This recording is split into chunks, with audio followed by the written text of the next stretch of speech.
ইতিহাস রচনার দোরগোড়ায় দাঁড়িয়ে বাংলাদেশ প্রমিলা ফুটবল দল আর মাত্র এক ধাপ, তবেই প্রথমবারের মতো নারী এশিয়া কাপের মূল পর্বে খেলবে আমাদের মেয়েরা।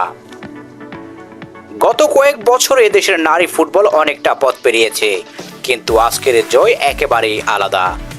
কারণ আজ তারা হারিয়েছে এক এমন দলকে যারা র্যাঙ্কিংয়ে তাদের থেকে ৭৩ ধাপ উপরে, তারা হলো মিয়ানমার।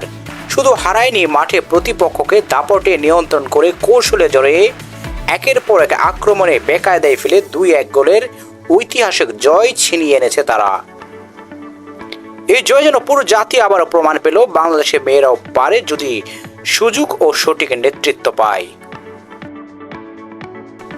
এই দলের সাফল্যের পিছনে এক অদম্য সৈনিকের নাম বারবার উঠে আসে। তিনি পিটার বাটলার, এক সাহসী কোচ যিনি মেয়েদের ভিতরে থাকা যুদ্ধদেহী মানসিকতা তুলে আনতে পেরেছেন, যিনি খেলোয়াড় নির্বাচন থেকে ট্যাকটিক্স সবকিছু গুছিয়ে সাজিয়েছেন এক নির্ভীক পরিকল্পনায়।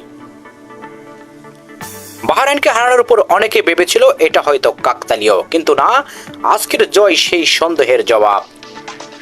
বাংলাদেশের নারী দল প্রমাণ করেছে তারা কেবল প্রতিযোগিতায় অংশ নিতে নয়, জিততেও মাঠে নামে।